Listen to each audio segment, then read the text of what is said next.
Nagpiso pa ako ng bawang, saka sibuyas.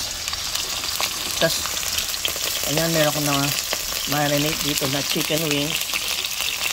Ayan, ilalagay natin dito.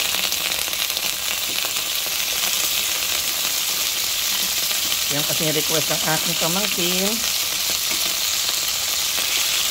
Adobong chicken. Kaya lang, wala na akong ibang parts, kundi chicken wings lang, no? So, pwede naman na yan.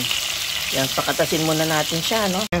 Lagay na po natin yung pinagbabaran natin, Simmer lang po yung sandali, tapos mag-a-add tayo ng water para tuloy na natin palambutin ang ating mga chicken wings.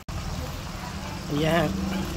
Lagyan na natin ng tubig, no? Para tuluyan na natin mapalambot yung ating chicken. Luto na siya, no? Oh, malapot ng ating sabaw.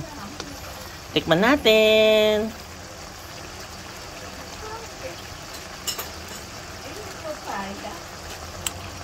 Oh my God. Ang sarap ng asim, ng tamis, lahat. Pati alat. O, kain na tayo mga gigil.